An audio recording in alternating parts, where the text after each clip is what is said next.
waaleykum salaam Hadj Babacar ñu ngi lay ziar naka noonu ñëpp ñi ànd ak RFM di leen ñaanal jàmm yi sàkku ñaan ci ñëpp xibaar yeeg journaliste bi Adama Gaye ku may wul ak jaaram tey ci kanamu procureur ku may wul it dina bokk ci leenu koy toppee teg ci ndoddam ne tuuma article 80 dig ñàkk weeg jëmee ci njiit ak réew ginnaaw bi nga xamante ni woolu nañ ko démb ci suba teel ci kanamu division investigation criminelle leneen lu ñu koy toppee Adama Gaye ci xibaar bokk na ci mbind mu tegginuwul ci mpénc leneen ci xibaar ñeel mbiri Oustaz Taib Socé ak nekk gi ci kaso bi ONG bi di Jamra ak association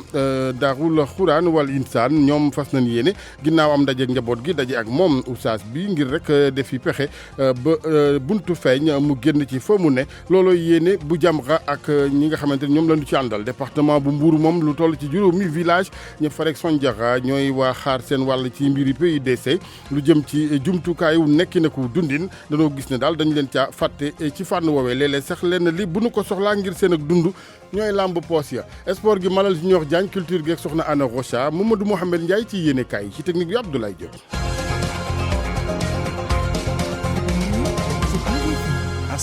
Adama Gaye journaliste ci kanamu procureur ginnaaw bi nga xamante ni démb janoon ab diir ak enquête kat yu division investigation criminelle ñu daal di fàttali ne guddeem gu njëkk mu ngi ko daal di fanaan ci commissariat central leen ci tuuma yi nga xamante ni nag moom lañ ko toppee ca mu feeñ démb ak léegi bokk na ci wàllu mbind ci internet gi jëm ci loo xamante dañoo jàpp ne du lu dëppoog weg gi penc mi laaj ci weneen wàll it ku moywul lii di article 80 ñàkk ak weg ci njiitu réew dal ci ndoddam kenn ci avocat moom Adama Gaye maître Khoureychi Ba ñu teewlu ko ak Mamadou Amar Ndione. dañ ko toppee ay bind yi nga xam ne dafa nekk ci mbiram bind yi nga xam ne tegginu te dafa jublu ci kilifa yi gën a mag ci réew mi kon ko ay bind yu ne moom yii moo ko bind waaye yii bind ko léegi nag ñu dolli donc ci délit boobu ñu ko doon toppee délit offense au chef de l'État buy délit bi wane ni yow da nga ormaaloon borom dëkk bi ak ñi ko wër ak ñi muy liggéeyal te loolu nekk na délit bu grave bu ko tegee ci ndodd citoyen donc loolu lañ koy toppee. est-ce que moo bind li nga xam ne moo jëm ci wàllu njiitu réew mi te mu nekk ci page Facebook am. pour moom dañuy maanaam tronqué bind xam nga bind nu ko nit ki gisee ak yow bi ko bind neen ko gisee léeg-léeg moo am différence moom nee na bindul pour manquer respect njiitu réew bi non dafa am lu mu bind xëy na tubaab la ñi mën nañ ko jëlee naneen mais weddiwul nii loolu ñu koy toppee en tout cas moo ko bind par contre am na bind bi nga xam ni boo ko gisee rek da nga xam ni kii moom mënu ko bind effectivement parce que bind bi rafetul baaxul du niveau sax ko gis manifestement baaxul donc am na daal ñu jublu ci loolu pour yàqal ko notifié nañ ko garde bi maanaam fa lay fanaan dig sax kenn du fanaan dañ koy dénkaane commissariat central wala port wala plateau suba incha allah bu dellu see ñoom ñoo xam ndax dañ ko yóbbu ci procureur wala dañuy dolliwaat question yi ndax tey question yi wax dëgg yàlla 10 heures ba presque 15 heures 17 heures la ñu 16 heures la ñu pare wax dëgg yàlla mettitu na ko parce que 5 heures du matin lañ ko jël ci këram mu toog benn place ba 11 heures kenn woowu ko wax dëgg yàlla mu ne bu ngeen ma joxoon convocation man danaa ñëw. maître Khoureychi Ba kenn ci avocat yi journaliste Adama Gaye keneen ku ne ci xat-xat ci wàllu yoon Oustaz Taib Socé ONG Jamra ak waa Daarul Quran wal Insaan fas yéene ñoom it dox ci ba buntu feeñ ci mbir mi natt bi daal di teggiku moo waral ñu dajeek njaboot gi fas yéene defit lu ne mel nem ndaje seen digg ak Oustaz Taib Socé ngir rek xool yoon yi gën ci fànn woowee ci bataaxal lañu fësale seen yéene bu rafet boobee ñoom waa Jamra ak Daarul Quran wal Insaan ki ñu jàngal bataaxal bi di Mamadou Oumar Ba. ab délégation bu ONG islamique Jamra ak bu ONG Daarul Quran wal Insaan ñoo dem ba Rufisque démb ngir nemmeeku ji ak dox jàmm seet si njaboot gi ngir méttitlu teg loxo bi ñu teg loxo Oustaz Taib Socé ñaari ONG yi dañ ko sax fas yéene seeti fële ca rëbës ga ñu ko nëbb jant bi bu ñu jugee foofu xool nan la ñuy def ba génnee ko ca prison ga mu nekk ci fàttali Oustaz Taib Socé ñoo ngi ko teg loxo alxames gi weesu loolu gannaaw ba mu sàmmoowul ak yoon ci coowal njaayum or buñ ko fi tegee woon loxo. Mamadou Oumar Ba RFM juróom-ñetti waxtu tegal juróomi minute. pour man RFM mooy rajo bi gën a jege askan wi. RFM rajo bi jaamu seen soxla. mbébéta ngi mer la ba futt waa Dakar Plateau mer ba naka noonu muy état bi nga xamante ni dafa jox ak ndigal ngir rek tabax jëm ci taaxu fukk ak juróom-ñaari étage am ONG loolee waral ñoom waa gox ba ak seen maire yëglu fa nu koy sanc nag di ci place ab école El Hadj Amadou Assane Ndoye maire ba Aliou Ndoye gis ne daal ëpp na nag ndax lu ci bari nguur gi ci gis-gisam day jëli dogal ci lu mu dul yëglu ci ñoom moo waral moom maire Ndoye doon janook taskatu xibaar yi démb ci teewaayu Abdoulaye Diop ngir RFM. projet tabaxub immeuble ci place école primaire El Hadj Assane Ndoye neexul benn yoon bokk moomeel bu Ndakaaru Plateau ak askanam Alioune Ndoye mooy njiit la. amul suuf soo xam ne commission de contrôle des opérations domaniales day réunir naan da koy joxe ba interpellé ci mairie bi ba boole ko ci mairie ñu jàpp ne loolu dafa dëppoo ak yoon kon tey conseil municipal bi ak ñi population yi ñuy réuniral dañu ne dañuy ubbeeku ci ñëpp informer leen pour wax leen ni duñu d'accord ñun ñuy aliéner patrimoine bi di ko génn ci moomeelu Dakar. suñu sukkandikoo ci maire bi lañu leen wax ni moo ko warul tegul benn yoon ci yoon te lépp lañu organiser. nee nañ école yi amatul nit ma ne dañ ko organiser xam ngeen bâtiment bi à côté lan la direction des constructions scolaires école bi mel nii te looloo ne fii waaye danañ tabax fépp ba mu des place parce que chaque fois dañuy organiser pour que infrastructure bi dee ña fay dem bañ fa dem ba ñu ne amatul sens ñu jël ko Assane Diouf démb rek la fàttewuñu noonu la demee.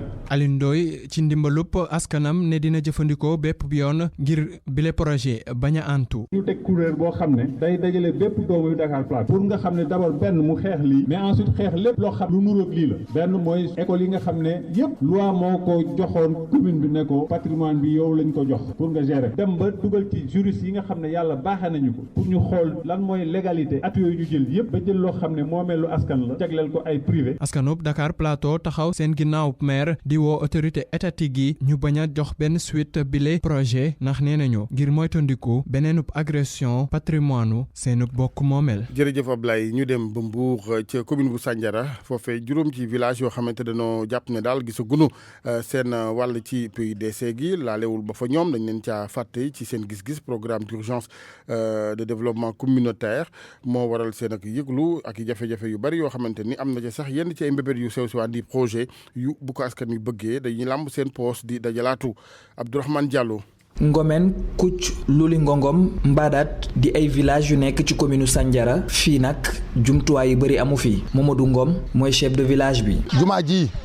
waa dëkk bi ñoom ñooy béy di jaay di indi seen ñaq ñu di ko defar ci jumaa ji loolu lépp état bi mu ngi ñuy xool mais defaluñ ci dara. diggoon nañu école français depuis 2014 booba ak léegi sañoon na laa leen këyit mais defuñu fi dara école arabe bi ñaari classe la ñun waa dëkk bi ñoo ko tabaxal suñu bopp ñun daal li ñu gën a métti daal mooy état bi daal dañu jàppale dañu gisuñu seen bopp ñun daal gisuñu suñu bopp ci wàllu état bi daal gisuñu suñu bopp courant diggoon nañu mais booba léegi gisuñu dara. tali bi jógee ci route nationale bi daal di dem ci village yooyu jamonoy nawet kenn mënu faa jaar li ni mel a tax askan wi daal di dugal loxoom ci poosam ngir jéem a wut saafara ngañ ngoom ngomeen la dëkkee. ndax yàgg naa koy wax xale yi ñuy taxaw naa état moo war a defar yoon waaye état yombut a jot ma ni leen lii buñ ci bëggee jóg il faut ñu jógal suñu bopp ginnaaw bi ñu dajee waxtaan ak wax dëgg yàlla ñun ñu dëkk ci dëkk bi ak yeneen zone yi nga xam ne kenn ku ne génne la nga mën génn ñun ku ñu génneel téeméer xeebuñu ko am na fi ñu joxe 150 000 am na fi joxe 80 000 am nañ fi joxe 100 000 am nañu fi joxe 50 000 ba biñ ko takkal ñu commencé suñu yoon wi di sotti bi tam biñ ko sottee bëggoon nañu peel boo xamante ne dong nañu ko maasaleel waaye dox nañ ko dox mu tëñu ticc mu tëñu ba dañoo mujj jël suñuy peel ay magi jëm. ñi dëkkee Ngomeen Kuc Luli Ngongom li ñu bëgg rek mooy programme PUDC bi ñu mën cee jot ngir mën a féexal seeni dund. RFM Mbour Abdourahmane Diallo. ñu jàll Abdourahmane ba ca Kaffrine ci gox beneen foofee nga xamante ni mooy Kër Malick Ndiaye ci Kër Malick Ndiaye benn teen ci 4 junniy doomu aadama yeewu foofee jafe-jafe ci ñoom ndax forage ba fa paan ab diire ngile ca commune bu Kàccot la ne Kër Malick Ndiaye moo waral jigéen ak ndaw yenn yi kilomètres la ñuy def ngir wutam ndox Oumar Ndiaye. bat bu set ñu ngi ci àll bi ñu ngi ci teen bi amuñ ndox mu ñu sangoo. askanu Kër Malick Ndiaye bokk ci commune bu Kàccoot ñàkkum ndox mu taral la ñuy dund jamono ji ay semaine a ngi nii forage ba nekk ci dëkk ba pompe ba daa paan moo la yóbboo ci guuta ba ñu bëri talatuñ nelaw Ousmane Meng moo di président AGIFOR bu Kër Malick Ndiaye. dañoo manqué ndox depuis ñaari at wala ñeenti at ñu ngi jooy ndox mën nañu fexe ba am ndox bis bu nekk dañ lakk 25 000 gasoil 10 litres maanaam 10 000 francs huile bu weer dexee ñi dajale li ñu war a am yëpp ci ndox 650 000 gasoil ak huile ñu ngi cee lakk 750 000 plus xam nga kooku comme mënoo cee am daal léegi dañoo dem ba dañoo am bor fii la ci banque ba moom pour nga génn ko problème la. lu toll ak 4 junniy doomu aadama ñooy dund bi la jafe-jafe ci Kër Malick Ndiaye jigéen ñi nag gën caa tarle ndax ci teenub juróom fukki mètre la ñuy wëgg ñenn ña di dox 4 kilomètres pour wuti ndox ci dëkkaan ya rawat na ci jamonoy tàngoor ba ñu nekk Khady Diop di kenn ci jigéen ña. 4 heures laa jóg dem ci teen bi ba ay 7 heures ma waaj dem ci tool yi fa laa yendu ba 5 heures jot ma doog a ñëw bi ma ñëwaatee ci teen bi lay delluwaat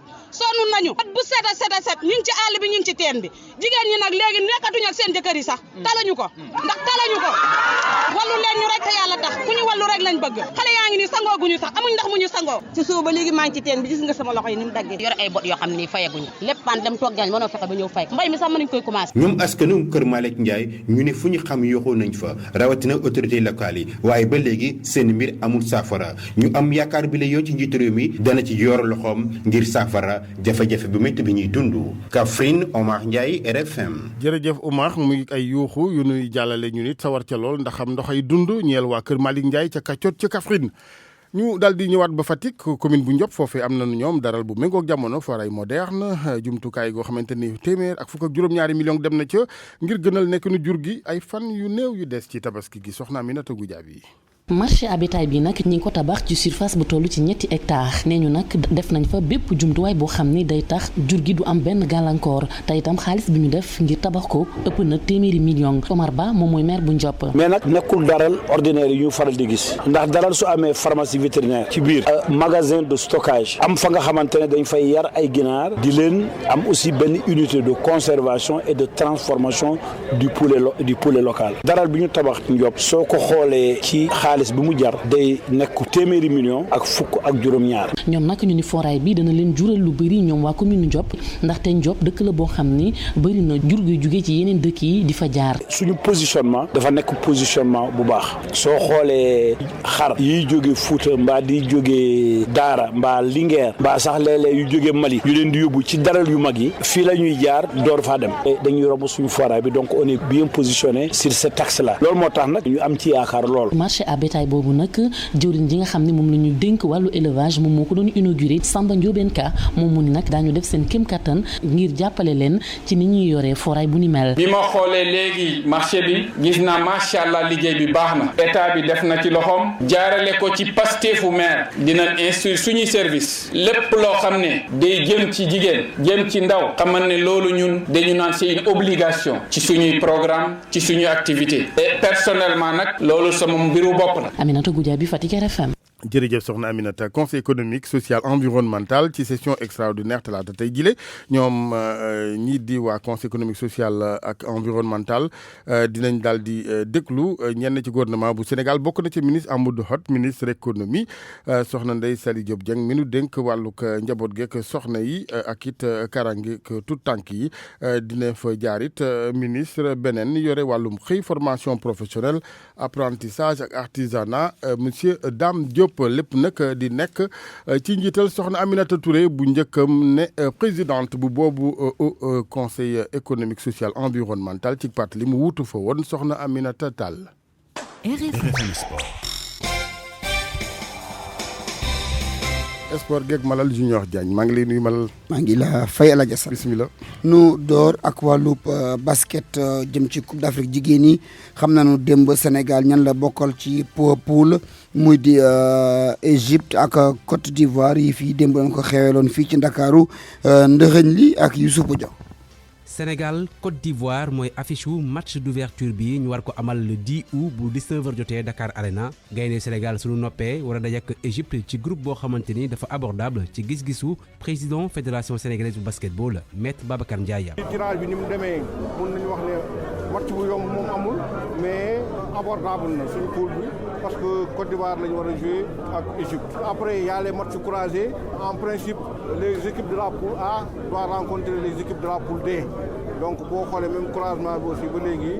c'est des matchs mais au deuxième tour c'est des matchs couperés pour ñu gagner nga toog donc war nañ préparer bu baax a baax. yàlla def na ne dañoo prévoir benn tournoi bu ñu war a organiser à Dakar samedi prochain invité Côte d'Ivoire invité Égypte yàlla def ñu war a bokkaat poule aussi. FIBA Afrique am na formule bu bees bi mu indi secrétaire général am di Alphonse Bilé di ñu ko expliquer. Il y a 4 groupes de 3 et le deuxième tour. ñeenti groupe yu ñetti équipe moom moo am ñaareelu tour bi nag ki nga xam ni moom moo génn ci groupe bu ci nekk dafay noppalu yeneen ñaar yi moom joué lii di huitième de finale yi bu ci paree ñu teg ci quart de finale yi ak demi-finale yi juróom benn équipe yu njëkk yi ñoom dinañu joué ab tournoi bu ndaw boo xam ne ni ñaari équipe yi ca génn dinañu qualifié ci éliminatoire Jeux olympiques yu 2020. Maintenant pour jouer les éliminatoires des Jeux olympiques. gaynde yu Sénégal di Astou Traoré ak Mame Marie Sy ak ay joueuses yu nekkoon ca NBA bokk ci doomu Sénégal bi di Astou Ndiaye teewee nañu tirage au sort Afrobasket 2019. yooyu sax nag di ay ancienne international ñoom Astou Ndiaye ak Aya Pouye ñooña am nañu ci lu nu yëkk ci nim kaddu jàngat ko ci tirage au sort bi ak 106 Sénégal yi kaddu ancienne basketteuse yooyu soo de càm moo ko taataan. waaw tirage au sort bi gis naa ni tirage boo xam ne suñu poule bi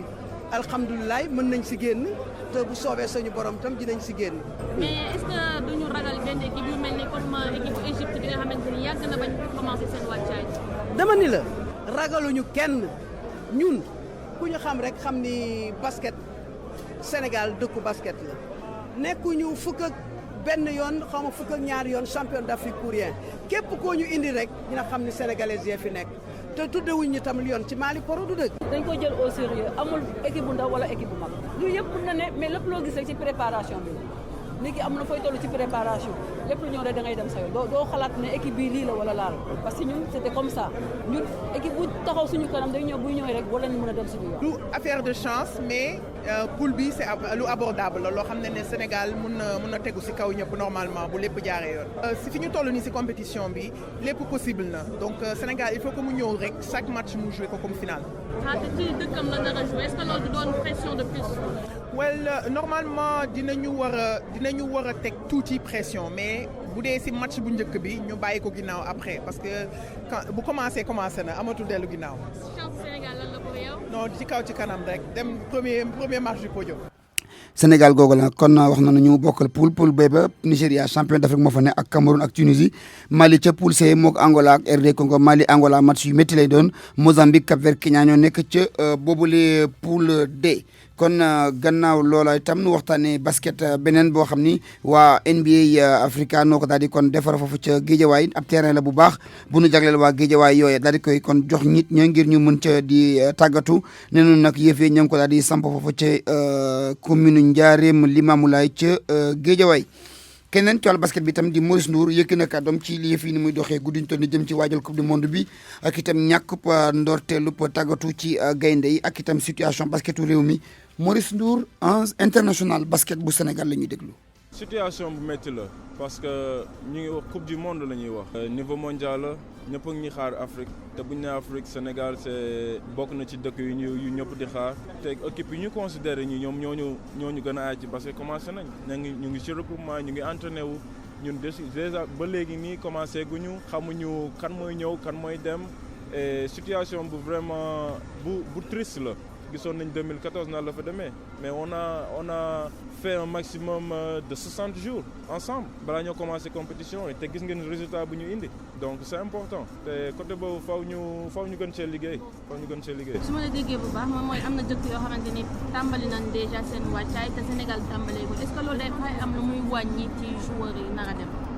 boobu déjà boo nekkee joueur professionnel loolu rek sa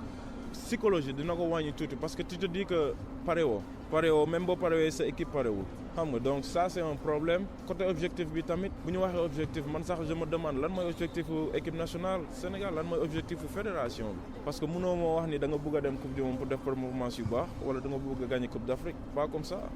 gars yi faw ñu toogaat gëstuwaat vraiment jéem a xool benn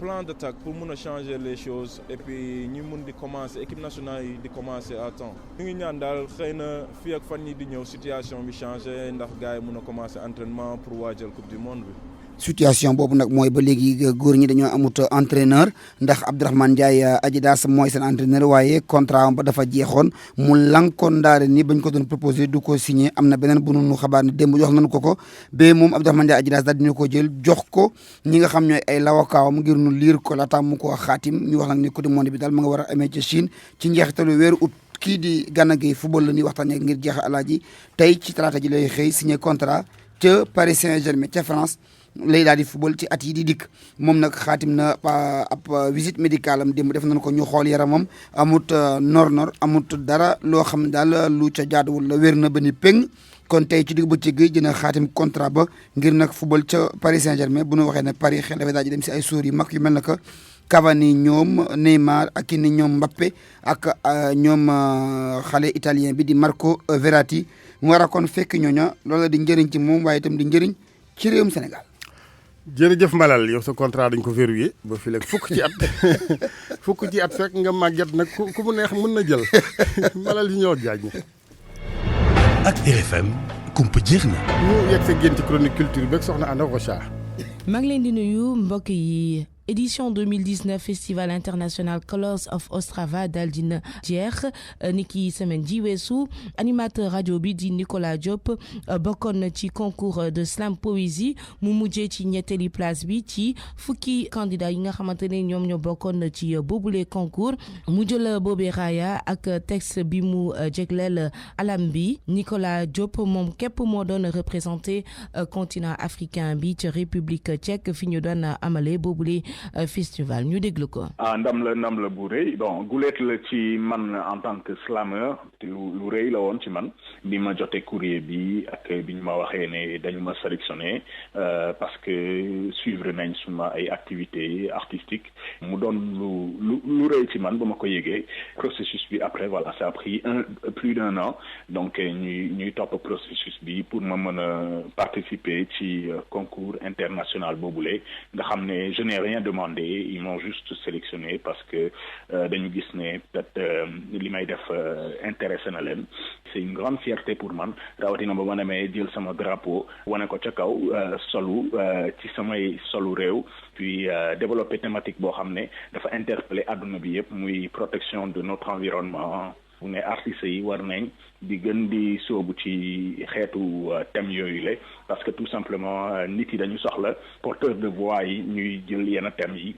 di ko gën a développé quoi. wutali diwaanu Louga FESPOP yi daal dina taxawal benn projet boo xamante ne li ko tax a jóg mooy éducation à la citoyenneté mondiale mu ànd ci ak ONG bi ñu naan Défi Belgique Afrique ñu fekki Abraham Paul Pouy ca Louga ngir yeneen i leeral. aada ak cosaanu Sénégal ak bu Belgique ci activités yi nga xam ne ñoo ngi koy amal ci wàllu éducation ngir yar ndaw yi ñu gën a mën a am citoyenneté yar xale yi ci li nga xam ne moo di ay valeur ñu mën a nangu aada ak cosaanu ñeneen ñi ngir ñu mën a am ay changement de comportement Ahmed Diaw moom mooy coordonnateur projet éducation et citoyenneté mondiale bu Louga. jël ay xale tànn leen fii ci dëkk bi ngir tàggat leen bu leen jàngalee ba pare nag dañ leen di yóbbu sur le terrain mooy duyit bi ñuy def duyit mooy nañu ko def dama naan nañ demandoo ensemble rek ñun ñu inciter jeunes yi à ce que ñoom ñu nekk ay acteurs de changement maanaam waratuñu toog rek di xaar état def wala keneen def mais ñoom ci seen bopp ñoom ñooy jóg jël ay initiative jóg ngir changer seen gox changer également àddina bi. ndawu Belge ak yu Sénégal yi nag dajaloo nañu doon benn di wax ay message ngir défi yu ñu war a mën a teg jëm ci coppite yu ñu war a mën a indi ci àdduna bi at bi lu toll ci 80 ndawu Belgique ak 85 ndawu Sénégal nag dinañ leen tàggat